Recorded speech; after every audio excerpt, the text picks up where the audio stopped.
So I think our kavana into Sukkot is, to me, is very clear. We're at a time where the entire world is in turmoil.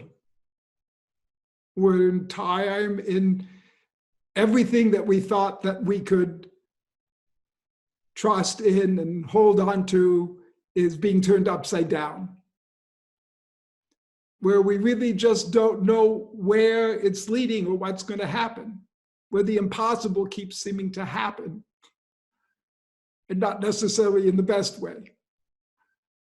But it's really a time where we're looking and seeking a place to rest ourselves. And that's what the Sukkah is this year. It's a refuge. It's about finding the Sukkot of faith. That there's a place that after everything's said and done, I mean, there's a famous story of Ramakrishna. And it's a radical story, but it makes a very powerful point. A woman comes to him and says, I've lost my husband, I've lost my home, I've lost my children, I've lost everything I have. And he started dancing. And he said, he who has nothing has God, and therefore he has everything. And so without having to go through all of that, but in a way we all feel like that's what's happening on a level. Thank God not all of us in that direct way, but the sense of it, that security. And then he's saying, when you can let go of that and realize the one in control, the one that only one you can really rely on is God, then you have everything. Then you're really secure. And so we see that we think we can build a fortress and that's what protects us. But Sukkot tells us you build this flimsy booth with barely any walls and a few leaves on top. And you say, this is my security. This is my refuge. Because you're not relying on that, you're relying on God. That's really the protection you're living in. And you realize that when you're in that space, and that's why it's coming right after Rosh Hashanah or Yom Kippur, because then you're touching that place where you realize in a deep, profound, tangible, and real way that God is in control of everything.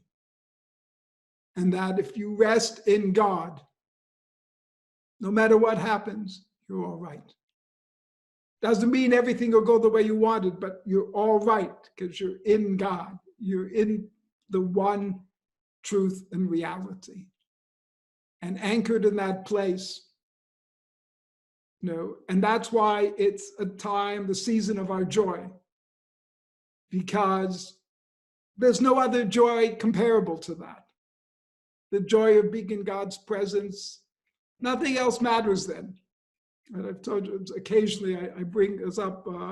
There was a place, a Christian place that was also a well-known interfaith center in France, in Thésée. And the person who ran it there was Brother Rogers, was his name. He was a monk. And he used to always say to people, one of his sort of mantras was, pourquoi ces difficultés? And it's like, if you have God with you, where's the problem? Where's the problem? There's no problems. When you don't have God, everything's a problem. But if you have God, then there's no problems. Pourquoi ces difficultés?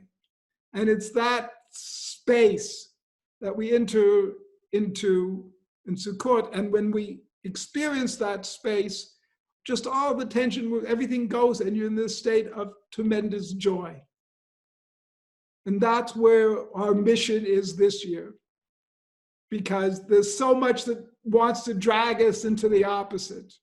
And we just have to rest in God and be in that joy, and that not only protect us, but you take your lulav and your etrog and you shine the light of your etrog in all directions to the whole world. Because when you rest in God, and resting in God is, so the etrog is on one hand, it's the heart, it's love. On the other hand, it's emunah, it's faith. So you rest in that faith, in that love. Then from that place, it emanates everywhere and fills the world. And that's our Sukkot mission. For every year, but particularly this year. And then to take that place, to make it every day more solid within you so that you can carry it with you into the year. Go back to the house and still be in the sukkah.